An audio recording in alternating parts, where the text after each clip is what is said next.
네, 오늘 형제자님들과 함께 나눌 하나님 말씀 제목은 시리즈로 하고 있습니다. 그리스도인의 경제생활. 오늘은 이제 그 두 번째를 이제 저번에 하다가 말아서 이제 결국 2-2가 되겠습니다.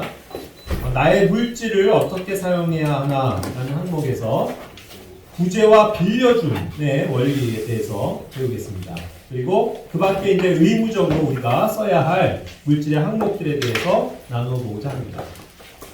우리가 이제 다음 주에는 그 재정을 어떻게 사용해야 하나, 그 다음에 경제적 어려움이 닥쳤을 때, 그 다음에 이제 투자의 달인 식으로 해서 계속 시리즈를 이어가도록 하겠습니다.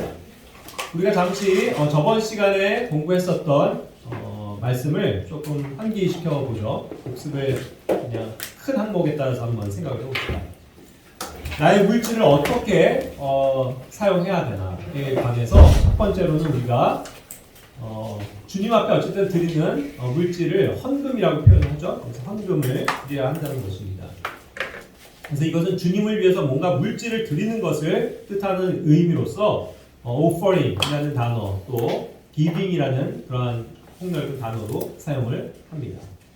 신약교회의 헌금의 원리에 대해서 말씀드렸는데 그것은 우리가 자원해서 드리는 것이다. 자기 마음을 정해서 자기가 정하는 것이다라는 거죠. 그래서 결코 억지로 하는 게 아니라는 것입니다. 누군가의 강요에 의해서 헌금을 하는 것이 아닙니다. 그리고 항상 즐거운 마음으로 우리가 감사함으로 드리기를 힘써야 하고 또 이왕 드리는 것 하나님 앞에 넘치게 정말 후하게 인색하지 않게 드리는 것이 중요하다는 것을 배웠습니다. 그리고 이제 그것을 위해서 우리가 실질적인 어떤 습관을 가져야 하는데 자기가 정한 어떠한 헌금의 액수를 정하고 또 언제 드리겠다는 어떤 일정 또한 정해서 드리는 것이 좋은 습관과 규칙이 된다는 것을 말씀드렸습니다.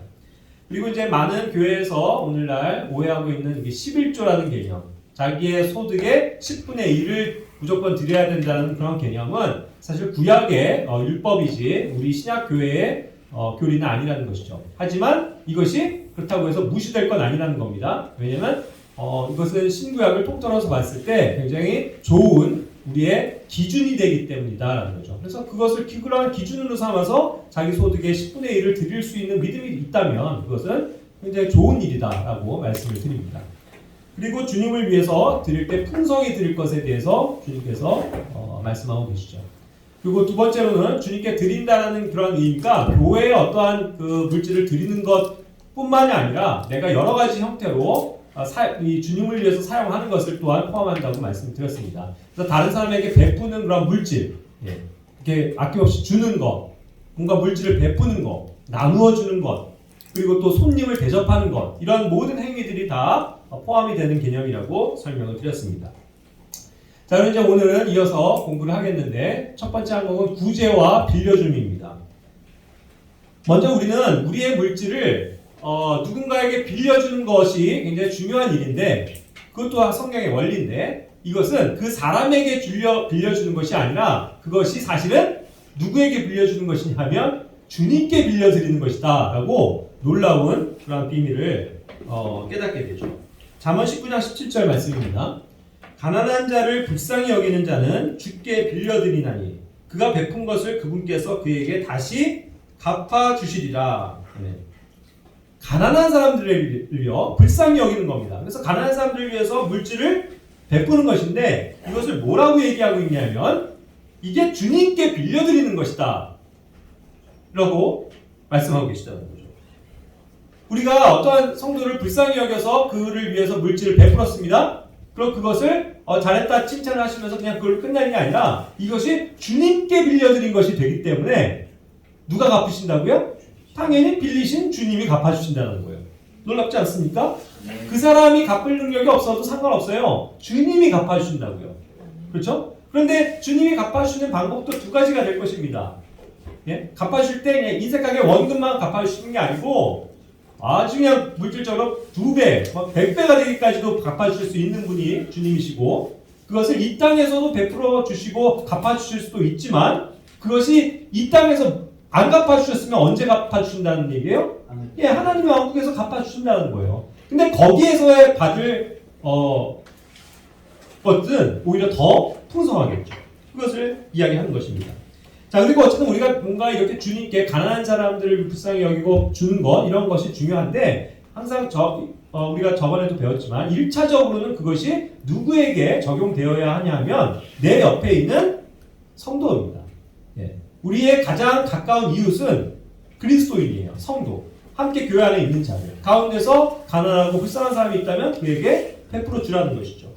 그리고 2차적으로는 또 그것이 확대돼서 내 옆에 있는 이웃입니다. 그러나 내 옆에 있는 이웃 가운데는 이제 불신자들도 있을 수 있죠. 내 친구가 될 수도 있고 친척이 될 수도 있고 또 내 실제로 이웃이 될 수도 있는 것입니다.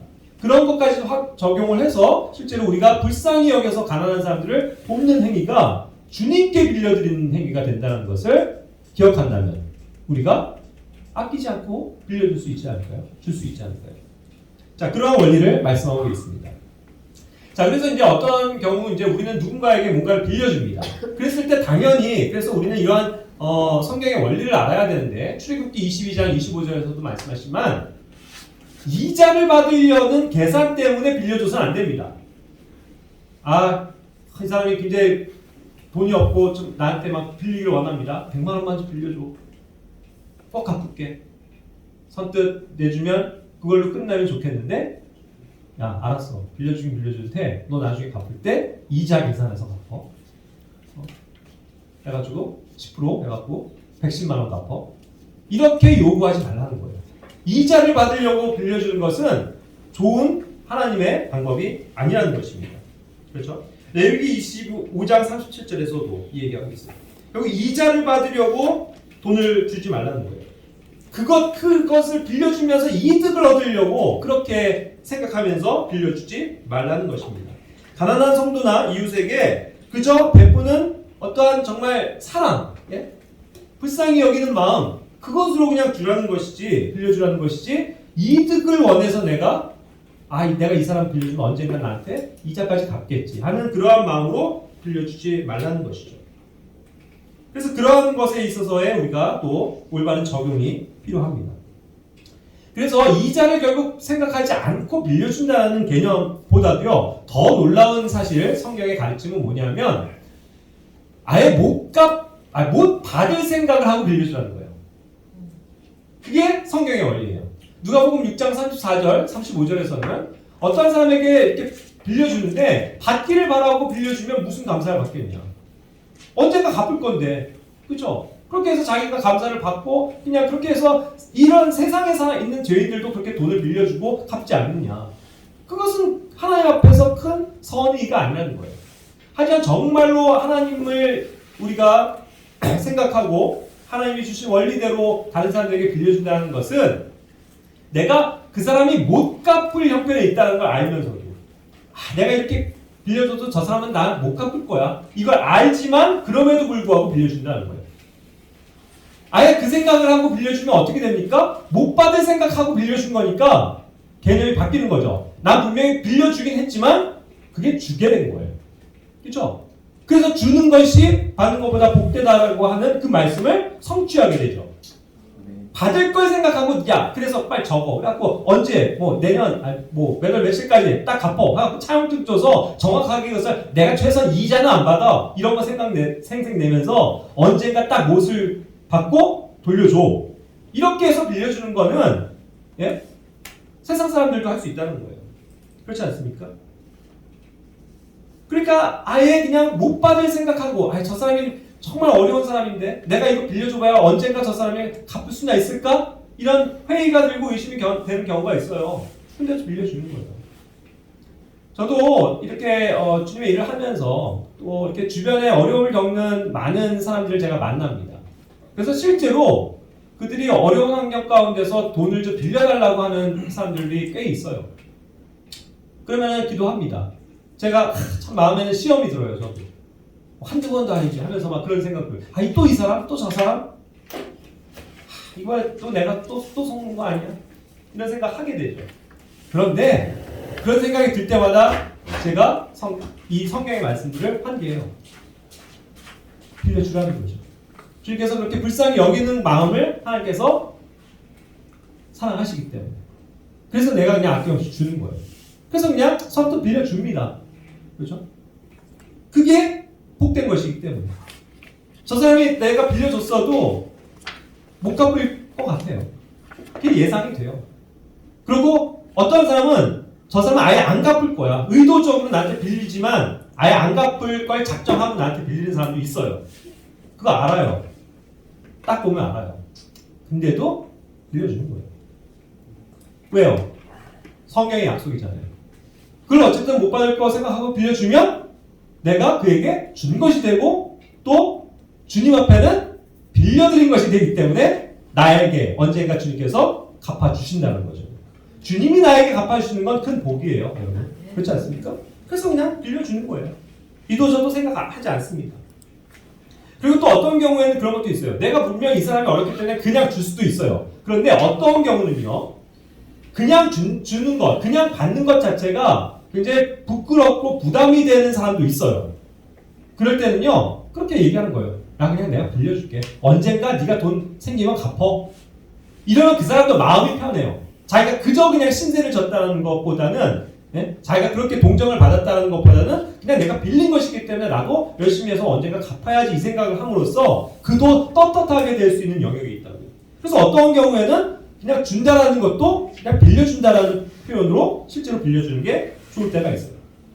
그러나 제가 얘기하는 건 그거예요. 빌려준다고 했을 때 전 한 번도 차용증을 쓴 적이 없습니다. 제가 어떠한 크게는요. 성도 가운데 어려움을 겪고 있는 성도가 있어서 그냥 1,000,000원을 빌려준 적이 있어요. 저는 그런 거 차용증, 누구의 증인, 이런 거 전혀 필요 없다고 생각했습니다. 당연하게. 그냥 빌려준 거예요. 언젠가 그냥 갚으세요. 그러고 그냥 잊어버렸어요. 근데 또 그 성도가 감사하게도 어느 순간에 제가 참 많이 돈이 좀 쪼들리고 있었는데 마침 돈을 보내준 거예요. 돈이 생겼다고. 갚더라고요. 그래서 감사합니다. 그랬을 때 제가 그 성도에게 근데 왜 이자는 안 줘요? 이런 얘기 안 해요. 그냥 돌려줬으니까 또 감사하게 받고 또 주님이 주신 거라고 생각하고 감사하게 그냥 받는 거죠. 안 줘도 그만이지만 저의 생각에 그냥 잊어버리고 있었지만 사실 몇 년이 흘렸어요. 한 1년 넘게 어쨌든 흘렸다고. 그래도 그냥 생각 안 하고 있었는데 언젠가 돌려주더라고요. 그게 낫죠. 무슨 계산적으로 차용증 쓰고 증인 불러가지고 내가 이 사람한테 빌려주니까 꼭 받을 수 있도록 교회 안에서도 좀 이렇게 공증 좀 해주세요. 이렇게 할 거예요.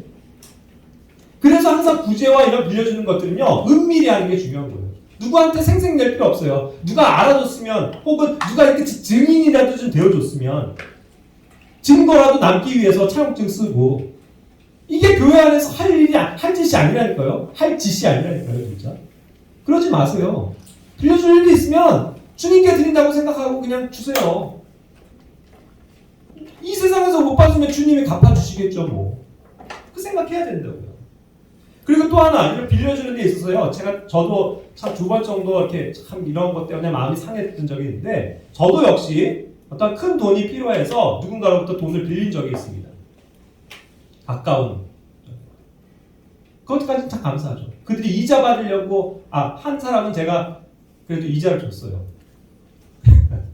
그래도 어쨌든 그런 사정을 알기 때문에. 자, 그런데 이자를 안 받거든 빌려준 적이 있습니다. 제가 빌렸어요. 그런데요, 이게 또 함정이 되는 게 성도고 다 참 생각해보면 참 이런 것들이 그래서 조심해야 될 영역인데 빌려줄 땐 잘 빌려줬는데 갑자기 갚으라는 거예요. 그렇게 되기도 해요.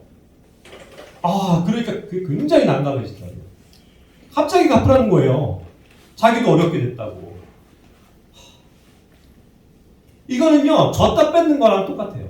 제가 경험을 해보니까. 그래서 저는 앞으로 절대로 그렇게 하면 안 되겠다. 내가 아무리 이 사람한테 돈을 빌려줬는데 내가 힘들어졌다고 해서 다시 빨리 형제요 돈 갚어. 이거는요, 그에게 2번 못 박는 거라고. 그렇지 않나요?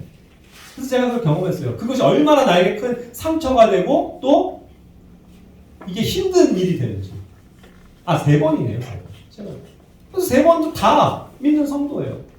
가까운. 저희 사정이 어려울 때 어쨌든 그래서 선의를 베풀어서 빌려준 거죠. 하지만 이게 그래요. 어제도 아마 우리가 신명기 15장인가 말씀을 보면서 이제 결국 그 면제년이 됐을 때의 상황을 얘기하는 걸 보시죠. 7년째가 되면 면제가 되니까 그 전에 빨리 돈 받으려고 막 회수를 하려고 막 멱살 잡고 막 눈을 돌아다니면서 빨리 안 갚어. 뭐 이렇게 하는 거잖아요. 차라리 그렇게 할 바에 같으면 안 빌려주는 게 낫다는 거죠. 그럴 바에는 안 빌리는 게 낫다는 거예요. 그죠? 그렇지 않습니까? 내가 다급해서 돈이 없어서 빌렸는데 얼마 안 가서 바로 갚으라고 하면 이 사람이 어떻게 그걸 변제할 수 있냐고요. 갚을 능력이 없는데. 그럼 주님 앞에 신원할 수밖에 없어요. 그러니까 제가 어떻게 했겠습니까? 그렇다고 갚아달라는데 안 갚을 수 있어요? 그거는 신의를 저버리는 거죠. 그러니까 어쩔 수 없이 또 무리하게 여기저기서 돈을 대출을 해가지고 무리하게 갚을 수밖에 없어요. 엄청난 이자를 물면서. 그렇죠. 그러니까 그렇게 해서 선의를 베푼 그 성도는 사실 이 땅에서 아무런 보상도 못 받는 겁니다. 오히려 다 그 성도에게 상처만 주고 끝낸 거예요. 그렇게 되죠. 그러니까 우리는 이런 면에 있어서도요, 뭐 함부로 내가 지금 돈이 있으니까 빌려줘야지 하고 생색내지 마세요. 그렇죠. 차라리 그거를 내가 언젠가 회수를 하겠다는 생각을 가지고서는 빌려주지 마세요. 그런 원리도 우리가 분명히 배울 수 있다는 것입니다. 그리고 또 한 가지, 제가 빌리는 영역에 있었는데, 자, 이것도 사랑의 빚이죠. 누군가 선의를 베풀어서 빌려준 겁니다. 내가 돈을 빌렸어요. 어떤 성도로부터. 그랬을 때, 이게 성도가 그냥 나에게 사랑을 한 거니까 안 갚아도 되겠지? 이 생각은 또 하면 안 돼요. 그렇죠? 내가 빌렸으면 이 사람은 나에게 선의를 가지고 줬다라고 생각할지언정 나는 빌린 게 확실하다면 내가 이 사람에게 언젠가 갚아야지 이 생각을 하는 게 당연하다는 거예요. 그렇지 않습니까? 그게 올바른 신앙관이에요. 나에게 빌린 돈을 언젠가 갚지 하면서 조금씩 모아서 갚을 생각은 안 하고, 그죠? 돈 생기면 생긴 대로 그냥 맨날 자기 그냥 위에서 쓰면서 갚으려고 하지 않는다면 또 그 빌려준 사람에게 상처가 되는 거예요. 야, 저 사람 돈 없다고 해서 빌려줬더니 맨날 맛있는 것만 사 먹으러 다니고 맨날 때만 되면 못 바꾸고, 야, 어떻게 실족하는 거죠. 그렇게 된단 말이에요. 그러니까 혹시라도 형제자매들 어떤 상황이 되어서 돈을 빌렸다고 칩시다. 그것을 당연히 여기면 안 돼요. 주님 앞에 미안한 마음을 가지고 그 성도에게 고마움을 가지고 갚으려고 하는 것이 정상적인 그리스도인의 삶이라는 거죠. 그러니까 사랑의 빚을 지기만 해서는 안 된다는 거예요. 서로 사랑의 빚을 져야 되는 거죠. 서로 사랑으로 섬기고 대접하는 일들을 힘써야 하는 것입니다. 그렇죠? 이런 원리들을 우리는 성경을 통해서 분명히 배워야 돼요. 자, 이와 같이 성경은요, 우리가 실제로 살아가는 데 있어서 굉장히 중요한 여러 가지 원리들을 얘기해요, 여러분. 맨날 주님을 사랑하십시오, 말만 이러면 뭐하냐고요. 뭐가 정말 성경적인 삶인지 원리를 우리가 성경으로부터 배우지 못하면 우리의 삶이 잘못되고 우리의 건전한 삶이 없어지게 되고 다른 사람들에게 상처를 주고 실족하게 하고 또 교회가 망가지게 되어 있기 때문에 우리는 이런 바른 삶의 원리들을 올바르게 배워야 할 필요가 있습니다. 또한 구제에 대해서 설명을 할게요. 구제는 뭐냐면 실제로 불쌍한 사람들을 도와주기 위해서 긍휼을 베푸는 후원입니다. 그렇죠? 그것이 올바른 charity라는 어떤 사랑에서 나오는 것인데, 이건 역시도 하는 건 좋은데, 그죠? 은밀히 하는 것이 중요하다라고 마태복음 6장에서 4절에서 가르치는 겁니다. 은밀히. 오늘날 구제는요, 사실 저는 구제가 아니라고 봐요. 이런 면에서 성경적인 원리에 의하면 교회들이 하는 거 다 생색낸다고 광고 내죠. 우리가 교회가 이런 거 했습니다. 불쌍한 저기 터키에 구호금 얼마 보냈습니다 하면서 어딘가에 정확하게 현금을 정산할 수 있는 기관을 찾아서 전달하고 현금 영수증 이런 거 처리하죠. 우리가 후원했다고. 그렇게 해서 뭔가 기부했다는 것을 기록에 남기고 그것을 가지고 세금을 환급하려고 들어요. 그게 무슨 올바른 성경적인 구제냐는 거예요. 오히려 은밀히 하라고 그랬는데, 아무도 모르게 하라고 그랬는데, 뭐 이렇게 생색내기를 좋아합니까? 저희가 보육원 가서 이렇게 사랑을 전했습니다 하고 애들 앞에서 그냥 사진이나 찍고 선물 증정하는 거 이렇게 가만히 정지된 그 화면으로 해가지고 다 웃으면서 사진 찍고, 이게 뭐 하는 겁니까? 구제는 그렇게 하는 게 아니에요. 그냥 은밀히 도와주는 겁니다. 누가 했는지도 모르게. 오른손이 했는데 왼손이 모를 정도로. 그 정도로 아무도 모르게 하는 것이 올바른 방법이라는 거예요. 그럴 때 누구 알아요? 유일하게 아는 분이 있죠? 그 사실을. 하나님만 아신다고요. 그럼 됐잖아요. 하나님만 아시면 모든 게 해결된 거예요. 그러한 마음으로 여러분들이 구제를 하실 일이 있어도 하시길 바랍니다. 그렇죠? 은밀히 합니다. 그러니까 뭔가 내가 이 사람에게 뭔가 구제했습니다. 혹은 벌려줬습니다. 이런 거를 알리려고 하지 마시는 거예요. 그냥 나만 알고 있으면 되는 거 아니에요. 그죠? 하나님만 아시면 되는 그런 원리를 얘기합니다. 어차피 제가 뭐 구제, 뭐 빌려주는 거 이런 것들을 얘기하니까 제가 또 실생활에 있어서 형제자님들이 오해하지 않도록 이런 개념도 조금만 설명을 드릴게요. 빚에 대해서입니다. 빚. 자, 우리는 현대인의 생활을 하면서 여러 가지 형태로 빚을 지고 살 수가 있습니다. 빚을 졌다고 해서 그게 죄악이 아니에요, 여러분. 사랑의 빚, 왜 빚 지지 말라고 그러는데 당신은 왜 빚 졌어 하면서 그거 가지고 막 사람들을 정죄하는 그런 사람들 많이 있습니다. 근데 그런 개념을 좀 폭넓게 이해를 하셔야 돼요. 빚에 대해서. 빚을요, 오늘날은 좋게 표현해요. 뭔지 아세요? 대출이요. 대출이 빚 아니에요? 빚이잖아요. 뭔가를 내가 돈을 빌리는 게 빚인데, 그래서 언젠가 갚겠습니다라는 게 빚인데, 그게 오늘날은 대출이라고요. 은행을 통해서건 뭐 어떠한 기관을 통해서도 대출 받을 수 있어요. 그거 자체를 죄악시하는 게 아닙니다. 그렇게 따지면요, 여러분들 신용카드 뭐예요? 신용카드 있으신 분들 많이 있죠? 사용하는데. 그거 일종의 빚이에요. 내가 일단은 계산을 하고 그 돈을 한 달 후에 어느 날짜에 갚겠습니다. 이거라고요. 빚 아니에요? 그러니까 이것이 과도하게 쓰다 보면 빚을 못 갚게 되니까, 카드 값을 못 갚게 되니까 신용불량이 오고 연체가 되고 사람의 신용에 문제가 생기는 거죠. 일종의 빚이란 말이에요. 할부도 마찬가지예요. 자동차 같이 비싼 거 어떻게 누가 자기 돈 한 번에 낼 수 있습니까? 몇 천만 원 하는 건데. 그러니까 그냥 60개월 동안 나눠서 낼게요 하는 건데 이 일종의 빚이라고요. 내가 일정 기간을 갚아야 되는 의무로서의 돈이죠. 그러니까 빚이라고 얘기할 수 있는 거예요. 여러분들 다 마찬가지예요. 안 그런 사람 없어요. 핸드폰 다 자기 돈 주고 100만 원짜리 좀 쓰고 계세요? 다 그냥 요금제와 이런 거에 나눠서 쓰고 있잖아요. 그래서 얼마씩 갚잖아요. 많이들. 네?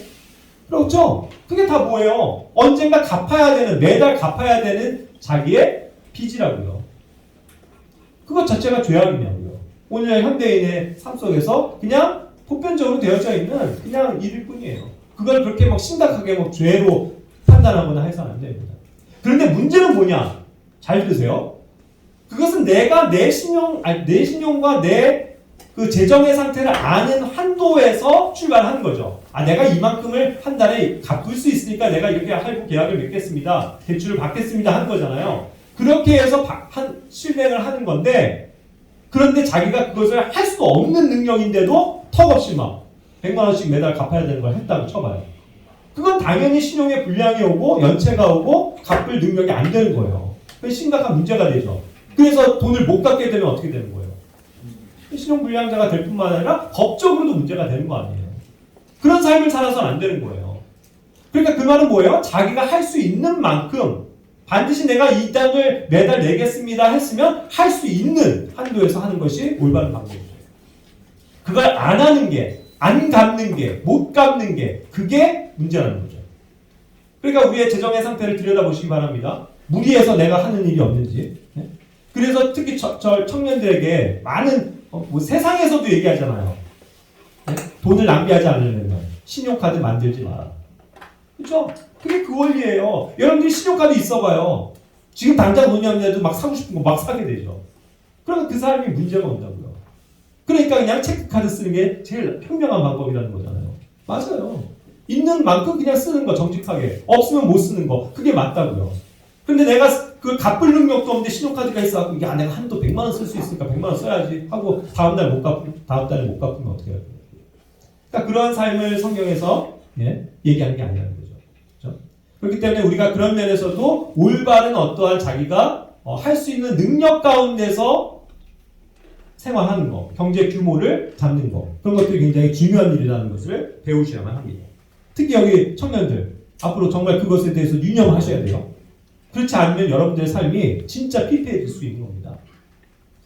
자, 두 번째 영역, 또 우리가 재정을 쓰는 영역에 있으세요. 두 번째 항목, 가족에 대한 부양과 돌봄을 반드시 하셔야 됩니다. 그것에 속해 있는 분들이라는 거예요. 여기 자기가 혼자 살아가는 청년들도 있어요. 그들은 자기 자신만 건사하면 돼요. 그렇죠? 그런데 어떤 경우는 저도 여기 뭐 형제님들 계시지만 가정을 책임지고 가정을 부양해야 되는, 가족을 부양해야 되는 책임을 가진 사람들이 있습니다. 그리고 그런 남편의 역할, 아버지의 역할이 없는, 남편이 죽은 과부들은 어떻게 하겠어요? 또 아버지가 없는 고아는 어떻게 하겠어요? 그죠? 그런 여러 가지 어떤 주변의 우리의 삶에 그러한 내 친척, 친족, 가족이 있을 수 있단 말이에요. 그런 경우는 어떻게 해야 돼요? 각자 그 일을 먼저는 부담을 하는 게 옳다는 거예요. 그렇죠? 그러니까 자기가 또 일원이 돼서 내가 우리 집안의 어려운 형편을 위해서 열심히 나도 일을 해서 어머니께 또 뭐 가족들을 위해서, 형제들을 위해서 써야지, 이런 생각을 하는 게 올바른 생각이라는 거예요. 자기가 해야 될 의무는 다 하지도 않지, 그냥 집에서 먹고 놀고만 있으면서 왜 오늘 반찬이 여기 뭐 계란 후라이도 하나 없어요, 이런 소리를 해서는 안 된다는 얘기예요. 그렇죠? 그래서 그러한 어떤 원리도 배워야 합니다. 그것이 디모데전서 5장 4절에서도 얘기하는 것처럼 교회 안에 어쨌든 그러한 과부나 또 이렇게 그러한 이제 거를 부양해야 되는 사람이 있다면 먼저는 반드시 그 올바른 신앙심을 보여라. 효성이라고 표현했는데요. 파이어티라는 단어. 이게 올바른 신앙심이에요. 그것이. 그런 것들을 보여야 된다는 거죠. 그래서 부모에게 보답하는 일들, 그런 것들을 힘써야 된다는 것을 얘기하는 겁니다. 그러면서 5장 8절에서도 얘기하죠. 자기 친족, 자기 그렇게 해서 집을 부양해야 될 의무가 있는데도 그거를 부양하지 않는 사람은 믿음을 부인하는 사람이라는 거예요. 올바른 믿음이 아니라는 거예요. 그건 불신자보다도 더 나쁜 행위라는 거예요. 그렇지 않습니까? 이게 굉장히 심각한 거 아니에요. 세상 사람들도 자기 가족을 부양하는 거에는 어떻게 해서라도 책임을 다하잖아요. 그런 모습으로 살아가는 게 정상적인 건데 우리가 그 그리스도인이라고 하면서 그 일을 안 한다면 그것은 하나님 앞에 책망받는 일이다. 그 얘기를 하는 거죠. 이런 면에서도 우리는 배워야 합니다. 야고보서 1장 27절에서도 그거를 또 다른 말로는 올바른 신앙 행위인 거예요. 이게 pure religion. 순수한 어떤 우리가 신앙 행위라고 얘기할 수 있는 religion은 종교죠. 어떤 종교적인 어떤 경건함을 갖는 어떠한 그런 신앙적인 행위는 뭐냐면 이런 거라는 거예요. 고난 중에 있는 아버지들, 아버지 없는 자들, 과부들, 이런 사람들 도와보는 데 교회 안에도 그래서 그런 것들을 항상 힘써야 되는 이유가 여기에 있는 겁니다. 이것이 올바른 종교적인 신앙 행위이기 때문이죠. 그렇죠? 그래서 우리가 이런 것들을 꼭 기억하고 또 교회도 그런 것을 힘쓸 뿐만 아니라 자신이 어떠한 그런 영역에서 필요들이 있는 사람이라면 그런 것을 힘쓰는 일이 마땅하다는 것이죠. 세 번째 항목은 잘 아시는 말씀일 거예요. 카이사르의 것은 카이사르에게. 이 말씀은 너무나도 유명한 말씀일 뿐만 아니라 굉장히 포괄적인 것을 가르쳐주는 진리입니다. 카이사르의 것은 카이사르. 결국 이거를 내는 게 맞습니까? 그 공격을 했잖아요, 예수님한테. 근데 봐봐라.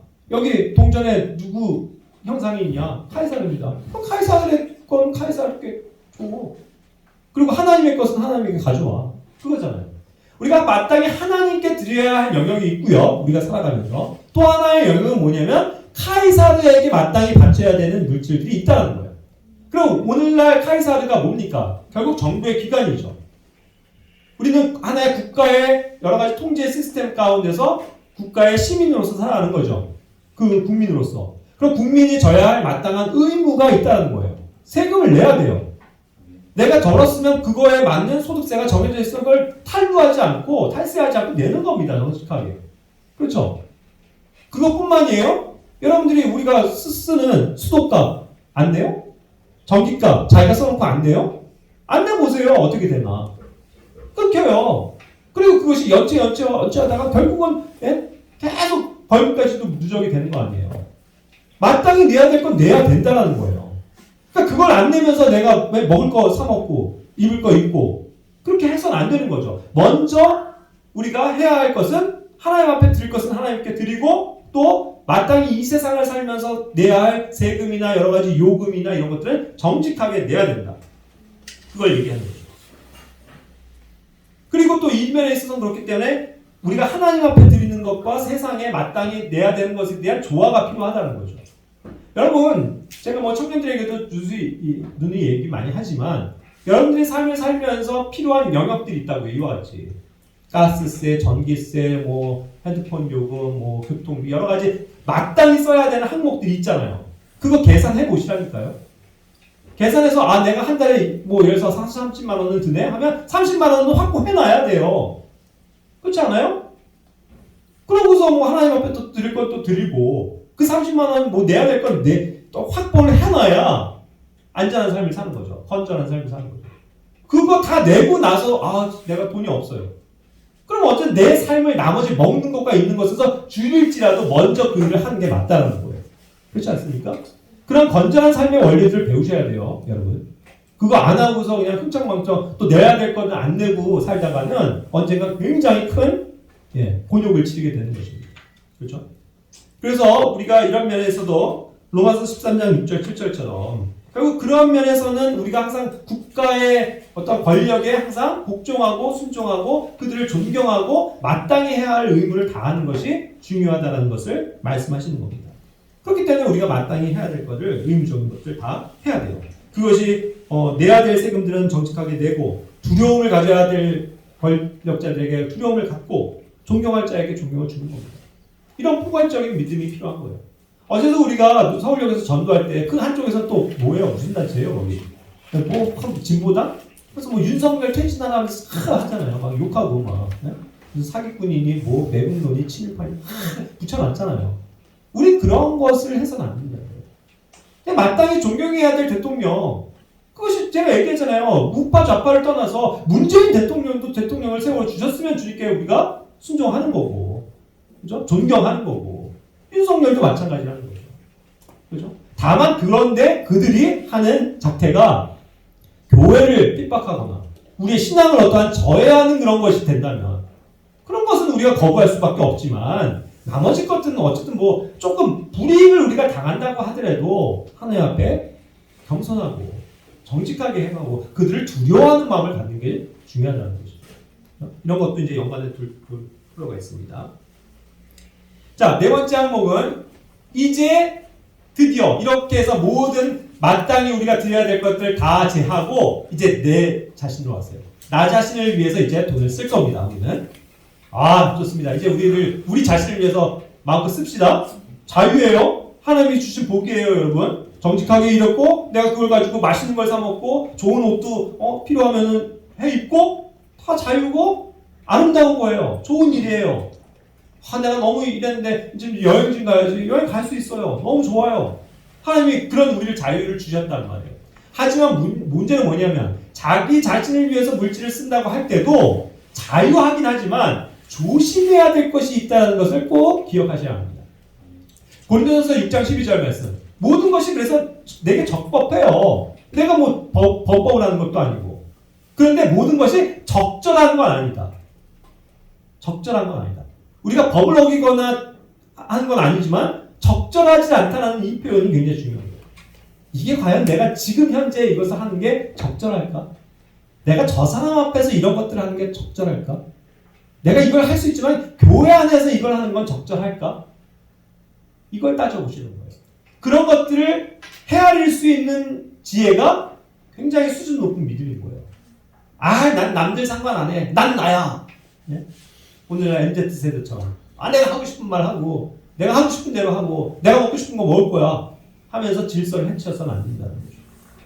모든 것이 적법하긴 하지만 모든 것이 적절한 것은 아니기 때문에 우리의 삶이 적절한 삶이 되기를 원합니다. 적법성을 얘기하는 건요 유치한 거예요. 그렇죠? 그냥 워낙 그건 기본적인 거니까 우리가 뭐 지키는 데서 어려움이 있겠습니까? 하지만 뭔가 적절한 일을 찾는 것은 굉장히 중요한 일이다. 고린도전서 10장 24절 또 31절에서도 얘기하는 거예요. 그렇기 때문에 아무도 자기 것만 구하지 말라는 거예요. 다른 사람들을 생각하고 다른 사람들이 잘 되기를 구하는 거. 그게 더 우리로서는 중요한 일이라니까요. 교회는.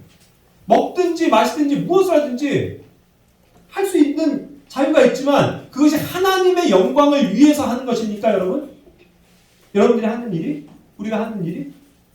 우리가 먹고 마시는 게 정말 하나님의 영광을 위한 거예요? 아니면 나 자신 즐겁자고 하는 거예요? 생각해 보시라는 거예요. 모든 게 적법해요. 하지만 모든 게 적절하진 않다. 그러니까 유대인이건 이방인이건 하나님의 교회이건 누구에게건 그런 영역에 있어서 내가 먹고 마시는 일, 나의 자유를 내세우는 일들, 내가 쓰는 여러 가지 물질들 이런 것들이 다른 사람들에게 실족거리를 줘서는 안 된다. 실족거리. 저 사람은 맨날 귀금속을 막 치렁치렁 하면서 그죠? 그러고 올 겁니까? 물론 모든 것이 자유합니다만 그리고 이제 그것도 어느 정도 적정한 성이 있을 거예요. 그죠? 이건 누가 봐도 그래 저 사람은 저거 할만하지. 그 사람이 워낙 돈도 많이 벌고 하는데 그거 한다고 해서 그게 책 잡힐 만한 일입니까? 그런데 예를 들어서 맨날 그렇게 호화로운 삶을 살지만 가난한 성도들이나 교회는 전혀 쓰려고 하지도 않고 그런 데서는 지갑을 닫고 있는 그런 걸 보면 어떻게 되는 거예요? 우리가 실족할 수 있다는 거죠. 그죠? 그런 면을 주의해야 된다는 것입니다. 그러니까 결국은 이것은 다른 사람에게 대한 배려와 주의를 요구하는 상황인 거예요. 그죠? 우리가 물질을 쓴 데 있어서도. 로마서 14장 15절 또 17절.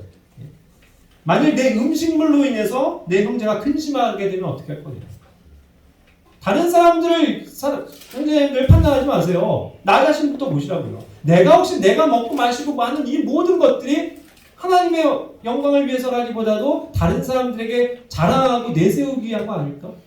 그래서 다른 사람들이 이런 걸 보면서 혹시라도 실족하지 않을까? 이 생각하시라고요. 주의하셔야 될 거 아닙니까? 여러분들의 인스타, 여러분들의 페이스북에 뭐가 올라오고 있습니까? 저는 예전에 오픈해놨지만 일차 하지 않는 이유가 오늘날의 많은 사람들은 그것을 그냥 자기 자랑으로 그냥 활용하기 위한 도구밖에 안 돼요. 거기에 맨날 무슨 복음을 함에 소식을 올리고 여러분 예수님 믿으십시오 이런 거 올리는 목사님 본 적 있습니까? 목사님들조차도 안 그러더라고요. 그렇죠? 그냥 다 자기 일상들 올리고 여행 가고 먹는 거. 그게 뭐가 그렇게 자랑거리가 될까요? 그렇죠? 그래서 그런 거는 정말 부질없는 짓이다 라는 생각이 들어요. 그렇죠?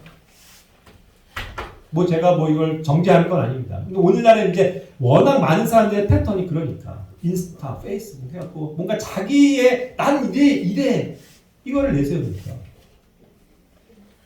그러니까 결국 이중적인 생활을 할 수밖에 없지 않습니까? 그러니까 계정도 두 개가 생기는 거 아니에요. 하나는 신앙적인 거, 하나는 그냥 이렇게 될 수밖에 없잖아요. 솔직히 인정을 하세요. 왜 그러냐고요. 차라리 솔직하게 내가 적절한 선에서 할 수 있는 거 그냥 하나만 하면 되는데 왜 어떤 거는 신앙적인 것만 어떤 거는 나의 일상 이것이 따로 놀아야 되냐고요. 여러분.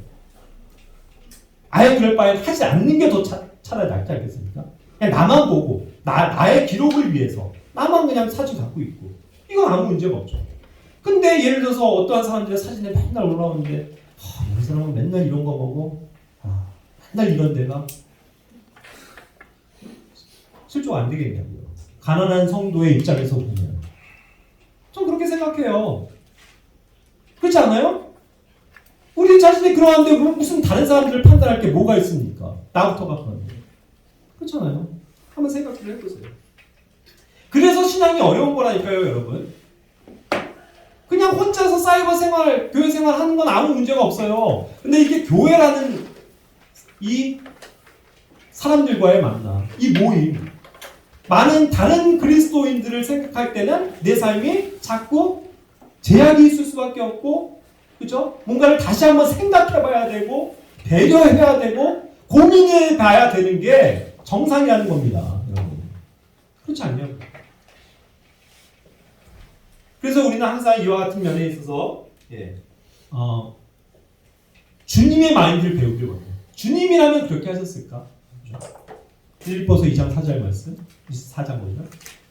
4절 보죠. 예수 그리스도의 마음을 품고 사는 게 중요해요. 예수님이라면 이 땅에 와서 이렇게 남들에게 나 자신을 이렇게 내세우시려고 했겠냐고요. 그저 불쌍한 사람들 찾아가서 아무도 모르게 선을 행해 주시고 베풀어 주시고 구제해 주시고 그들을 아껴 주시고 안아 주시고 사랑해 주시고 그런 사람이 전부였을 건 아니에요. 그런 것들 한번 우리의 삶에 한번 대비시켜 보자는 겁니다. 저 자신도 부족한 사람이지만 한번 폭넓게 생각해 보자는 얘기죠. 자, 그와 같이 이제 마지막 때에는 위험한 현상들이 옵니다. 디모데후서 3장 1절 2절에 오늘날의 현상이 뭐예요? 특히 자기를 사랑하는 거잖아요. 온통 자기 사랑이에요. 그리고 탐욕. 내가 있어도 이걸 갖고 싶은 거예요. 탐욕을 부리는 거예요. 자기를 사랑해서 하는 거. 남을 사랑해서 남을 위해서 베푸는 것보단 자기를 사랑하기 때문에 자기를 채우는 일이 너무나도 이기적으로 보편화되어 있다. 그거죠. 그래서 우리는 좀 더 이타적인 삶을 살 수 있도록 기도해야만 하는 것입니다. 자랑하지 말고. 세상을 사랑하는 것과 돈을 사랑하는 것에 대한 경고를 주님께서는 하고 있으시다는 것을 꼭 기억하시길 바라요. 요한일서 2장 15절 16절에 뭡니까? 세상이나 이 세상이나 세상에 있는 것들 이걸 사랑하지 말라고요, 여러분. 다시요. 세상이나 세상에 있는 것들을 사랑하지 말라. 사랑하지 맙시다. 왜 이 땅을 그렇게 사랑해요? 왜 이 땅에 있는 걸 그렇게 사랑합니까?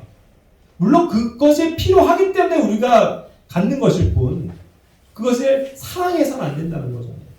왜냐? 세상을 사랑하기 시작하면요 하나님 아버지의 사랑이 그 속에 거하기가 힘들기 때문이라니까요. 여러분, 세상을 사랑하면서 하나님도 사랑할 수 없기 때문이라니까요. 여러분,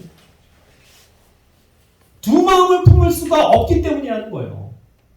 하나님은 그것을 원하시지 않기 때문이에요. 우리는 두 마음을 품을 수 있죠. 이것도 하고 저것도 하면서 살아갈 수 있을 것 같지만 하나님은 그거를 싫어하신다니까요. 하나님 자신만을 사랑하길 원하시는 거예요. 모든 관심과 자기의 어떠한 그런 생각들이 주님에게만 향하기를 원하시는 거예요. 사실은. 우리가 그런 삶을 살기를 원합니다. 그죠? 또한 디모데전서 6장 9절 10절에 뭐라고 했어요? 부유하게 되고자 하는 자들은 반드시 파멸과 멸망에 빠진다. 부자가 되려고 노력하지 마세요, 여러분. 돈 좀 더 많이 벌어먹겠다고 욕심내지 마시라고요. 그죠? 그것이 저희의 뭐가 있는지, 왜 돈을 많이 벌어야 하는지, 내가 정말 더 많이 좀 벌어서 제가 정말 주님을 위해서 좀 쓰고 싶습니다, 주님. 그렇게 기도하는 것이 아니라는 거예요. 왜 우리가 이렇게 돈을 많이 벌어야 되죠? 왜 부유해져야만 하죠? 만족하면 되는데. 그러니까 결국 그렇게 해서 내 욕심을 내는 것이 돈을 사랑하는 결과로 가지고 온다고 성경은 경고하잖아요. 돈을 사랑하며 하게 되면 결국 뭐예요? 그게 악의 뿌리이기 때문에 원래부터가 돈을 탐내는 것이 결국 그 사람의 믿음을 실족시킨다는 거예요. 믿음에서 떠나게 합니다. 우리를 잘못하게 만든다. 우리를 고통으로 찌르게 된다. 이것을 성경에서 경고하는 건 아닙니다. 그러니까 우리 항상 지금의 현 상태를 우리가 만족하기를 원해요. 그죠? 만족하는 겁니다. 그리고 그냥 주님께서 주신 마음으로 아낌없이 주고 주님을 위해서 드리고 거기에서 행복을 찾으시길 원해요, 여러분. 그것이 정말로 주님이 기뻐하시는 삶일 줄 믿습니다. 그래서 우리 한번 다 같이 이러한 것들을 생각하면서 우리가 다 마음을 정말 비우고 다시 한번 좀 생각해 보길 바라요. 우리의 물질을 우리는 자유롭게 쓸 수 있는 권한이 있습니다. 주님께서 주신 것이니까요. 하지만 이 물질을 정말 주님을 위한 일들에 더 많이 사용할 수는 없을까? 이런 기도를 좀 해봅시다. 내가 그것이 돈이 많이 있건 없건 중요한 게 아니라고 말씀드렸어요. 액수가 중요한 게 아니라고 말씀드렸습니다. 내가 주님을 향한 그 마음이 여기에 반영이 되기 때문이죠. 특히 우리의 마음은 이 물질과 굉장히 연관이 돼 있어요. 봤잖아요. 예? 보물이 있는 곳에 내 마음이 있다고. 물질에 항상 우리는 굉장히 예민해요. 특히 현대인은. 돈 한 푼에도 벌벌벌 떤다고요. 그러니까 우리가 다시금 이것을 기억해보자는 거죠. 내가 정말 주님을 위해서 교회에 드려야 할 헌금을 마땅히 하고 있습니까? 최선을 다해서 넘치도록 하고 있습니까? 또 여러 가지 그 물질을 가지고 성도들을 돕고 섬기는 일을 하고 있습니까? 다른 사람들에게 베푸는 일을 하고 계세요? 다른 사람들 대접하는 일을 힘쓰고 있습니까? 식사 대접도 좀 하고 구제하는 일, 불쌍한 정말 어떤 그런 것을 지금 당하고 있는 사람에게 그것은 어떤 특정한 상황일 거예요. 그냥 주저없이 그를 은밀한 가운데 도와주고자 하십니까? 여러분들 교회에 헌금하는 것 외에 다른 정말 선교의 일을 위해서 선교를 하시는 분들을 위해서 헌금하고 계십니까? 저는 그러니까 뭐 몇몇 어쨌든 분들에게 저와 아내는 한 몸이니까 같이 헌금을 합니다. 매달 돈이 빠져나가게끔도 하고 또 필요가 있을 때도 헌금을 합니다. 그것이 주님의 귀한 일에 쓰임을 받기 때문이죠. 이와 같이 우리가 그런 일에도 힘쓸 수 있는 것이 좋은 거라는 거예요. 그래서 다른 성도들을 어떤 교회들이나 뭐 단체들을 후원하는 일에도 내가 기꺼이 드릴 수 있는 거. 그런 것들이 우리의 삶에 다 적용이 돼야 되지 않을까요? 우리가 매주 뭐 한번학교도 가고 또 뭐 저기 멀리 동두천도 다녀오지만 그거 뭐 그냥 공짜로 다녀옵니까? 솔직히 다 기름값 드는 거예요. 그거 뭐 교회에서 받습니까? 아니에요. 그냥 내 주머니에서 나가는 거예요. 하지만 그게 아깝지 않은 거죠. 왜요? 주님을 위해서 내가 수고하는데 가는 그러한 것에 내가 기름값을 들여서라도 갔다면 주님께서 기뻐하실 거다. 나에게 반드시 상을 주실 거다. 이 생각을 하는 거죠. 그러니까 뭐 기름값 주세요. 뭐 이런 얘기를 안 하는 거죠. 밥값도 마찬가지예요. 형제들 뭐 서로 간에 대접하고 또 내가 지금 사겠습니다. 이런 생각하는 게 좋은 거죠. 내가 커피 한 잔이라도 수고하시는데 좀 드세요. 수고하셨습니다. 오늘 또 먼 길 가시는데 졸지 않으시도록 제가 커피라도 준비했습니다. 이런 물질을 쓰는 게 주님을 굉장히 기쁘시게 하는 거고 합당한 일이라는 거죠. 그런 작은 사랑과 관심이 여러분들에게 있으시냐는 거예요. 우리 교회는 그냥 돌아갑니까? 월세 안 내요? 물론 제가 그것을 감당하고자 하는 믿음으로 시작한 거지만 그렇다고 해서 여러분 그것이 온전히 제 책임이에요? 여러분들은 뭘 하실 겁니까? 누군가는 보면서 교회 안에 커피가 떨어졌네. 커피를 사오시는 분도 있어요. 교회 안에 또 휴지도 없네. 나가서 막 휴지를 사오네. 그죠? 이런 살피는 것이 얼마나 중요하고 주님을 위해서 드리는 작은 실천입니까? 그렇죠? 맨날 이렇게 자매님들 한두 분만 밥 하시는 게 의무예요? 그것에 대해서 정말 고마워하고 있습니까? 나는 그냥 여기 와서 맨날 얻어먹는 것이 그것이 합당한 겁니까? 그렇죠? 내가 할 수 있는 일은 없을까요? 우리는 항상 그런 것들을 기억해야 된다는 거예요. 그게 정말로 수준 높은 교회의 삶이라니까요. 제가 이제 교회 재정과 관련돼서도 이제 그런 주제에 대해서 얘기하지만 오늘날 교회는 너무 인본주의적이에요. 너무 사실은. 그죠? 돈 하나 쓰는 거 이게 너무 제약도 많고 자유함도 없고 우린 그래서는 안 돼요. 우리는 그냥 내가 가진 거 어떻게든 주님을 위해서 쓸 수 있는 방법이 너무나도 도처에 널려 있는 것입니다. 나의 물질을 어디에 쓸 것인가? 잘 정말 고민해보고 저부터도 반성하고 정말 우리가 주님께서 주신 것이 확실하다면 그죠? 여러분들에게 주어진 돈이 누가 주신 거예요? 그렇게 누가 주신 거라고 믿으세요? 사장님이요? 아니에요. 하나님이 주신 거라고 믿으시길 바랍니다. 그럼 하나님이 주신 거 내가 어떻게 주님을 위해서 쓸까요? 주님께 물어봐야죠. 그 방법을 배우셔야죠. 그렇죠? 그래서 정말 우리가 이런 면에서도 재정적인 것들이 풍성하게 주님을 위해서 활용되어지고 있다면 우리 교회는 정말 칭찬받을 것이다. 우리의 삶은 복된 삶이 될 것이다. 라는 것을 다시 한번 강조드립니다. 기도하고 마칠게요.